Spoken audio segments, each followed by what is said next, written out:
कंचन rudali part 2। आ गई मेरी बेटी अब मेरे पास। ये कहती हुई अब तक रोती छाती पीटती कंचन जोर जोर से हंसने लग जाती है। मुखाग्नि मैं दूंगी, मैं एक रुदाली आज हंसेगी और तुम सब रोओगे। कंचन वहीं पड़ी निशा की लाश के ऊपर से ईंट को हटाती है और निशा की अर्थी को जला देती है। बिना किसी सही रस्म के निशा का शरीर राख में मिल जाता है। प्रेमनाथ और ठकुराइन बेसुध होकर सब कुछ देख कर भी पर अपने दिल और दिमाग पर लगे सदमे के कारण कुछ भी समझ नहीं पा रहे थे। जलती चिता को छोड़ कंचन उठकर हवेली से बाहर चल देती है।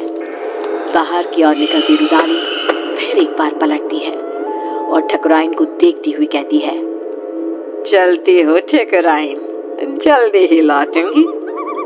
उसके बाहर कदम रखते ही पूरे गांव में मानो सैलाब उमड़ पड़ता है। बारिश तूफान रुकने का नाम ही नहीं लेते। चारों तरफ त्राहिमाम की स्थिति बन जाती है। इतनी गर्मी के मौसम में ऐसी बारिश, इसकी हर बूंद ऐसी है मानो किसी अपने के गम में फूट फूट कर रो रही हो। हाँ, तुम सही कहती हो रंभा। और ये सब हुआ भी छोटी ठकुराइन की मौत के बाद। क्या कारण हो सकता है इन सब का? अरे हम सब कब तक घरों में छिप कर बैठे रहेंगे?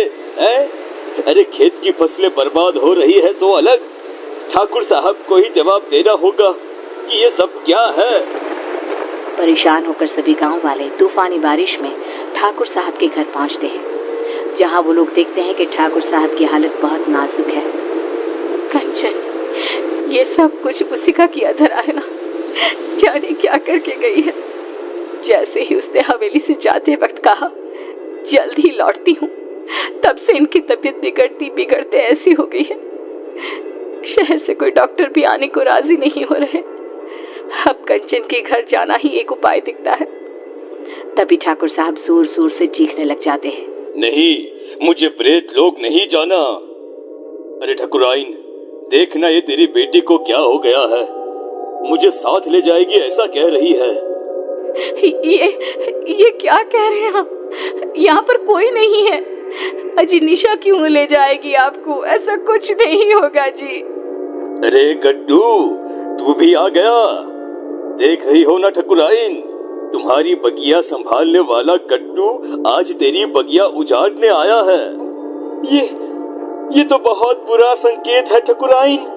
ठाकुर साहब को सब मरे हुए लोग दिख रहे हैं। अरे जिस दिन हमारी निशा मरी थी उसी रात गट्टू भी मरा था। मरे हुए पति को छोड़ फिर भी कंचन ठाकुर साहब की बेटी को रोने आ गई। अजीब सा नहीं लगा सुनकर? क्या वो रुदाली गट्टू की पत्नी है? ये सब क्यों हो रहा है? इसका जवाब बस वही दे पाएगी। हाँ ठकुराइन, और हमें एक बच्चा होगा, ये सपना भी गट्टू की पत्नी को ही आया था, जबकि हमारे वंश को तो श्राप था, श्राप। तेज बारिश में सभी भीगते भीगते रुदाली की कुटिया के बाहर पहुंचते हैं। तेज बारिश में बाहर औरतें काले कपड़े में अपने बालों को खोले अपने घुटनों पर बैठी जोर जोर से अपना सर घुमा रही थी। आएगा आएगा गया रे, आएगा आएगा गया रे, ऐसे कुछ अजीबोगरीब गाना गाती हुई जोर जोर से सर घुमाती वो औरतें बहुत डरावनी लग रही थी। हमें अंदर चलना चाहिए। सभी दरवाजा खटखटाते हैं पर कोई दरवाजा नहीं खोलता। तोड़ दो दरवाजा, हाँ तोड़ दो दरवाजा, दरवाजा तोड़ दो।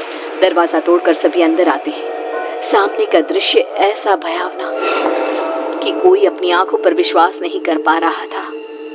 ये क्या? हे भगवान, ये कंचन कौन है? इसके घर से तो प्रेत लोक का रास्ता जाता है। कंचन उठकर आगे बढ़ती है और जाते हुए अंगारों को पार करती एक अजीब से चेहरे के राक्षस के पास पहुंचती है, जिसके हाथ में चाबुक था जिससे वो रूहों को सजा देता था। पूरा गांव आ गया है मालिक, अब सबकी बलि ले लो और निशा और मेरे पति को वापस उनके शरीर में भेज दो। दोनों आपके शरीर को संजो कर रखा है मैंने। ये निशा बिटिया का शरीर तो सबने जलते हुए देखा है, तो रुदाली के पास शरीर कैसे है? ये क्या राज है? रुदाली गट्टू और निशा के शरीर को सबके सामने रखती है और कहती है, निशा मेरी बेटी थी, मेरी इकलौती बच्ची, जिसे मेरे पति ने ठाकुर साहब को सौंप दिया था, क्योंकि आप कभी मां नहीं बन सकती थी। बोली ठकुराइन, सच है ना ये? आप लोगों के पैसे के आगे मेरी ममता का गला घोट दिया गया। जिस दिन गट्टू ने मुझे बताया कि मेरी बेटी आपके घर जाने वाली है, मैंने उसी दिन से प्रेत लोक को अपना घर बना लिया था। पर मैं तो मां बनी थी, मेरे शरीर में सभी लक्षण थे, यह कैसे हो सकता है? आपको एक दवाई दी जाती थी जिसके कारण आपका शरीर एक गर्भवती औरत की तरह बदलने लगा, और फिर मैंने आपके गर्भ में डाल दिया प्रेत का अंश, वो अंश जो मेरी बेटी को मुझे वापस पाने में मदद करता। पर तुम्हारे वंशहीन होने के श्राप ने उस गर्भ का नाश कर दिया।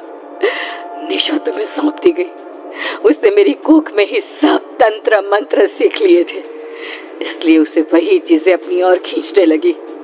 अमावस के दिन उसकी वही शक्तियां उस पर हावी हो गई और वो चली गई सब कुछ छोड़कर। पर मैं उसे कैसे जाने देती? उसकी आत्मा को प्रेत लोक से उसके पिता ने बचा लिया और उसकी आत्मा उसके शरीर में आ गई।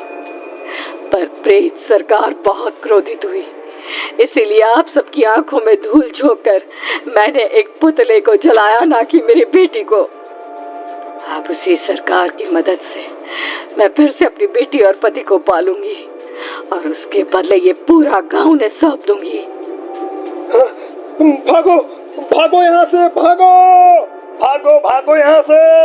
हमें भी शरीर दिलवा देना कंचन, इन सब का शरीर तो है ही। हमें भी शरीर दिलवा देना कंचन, इन सब का शरीर तो है ही।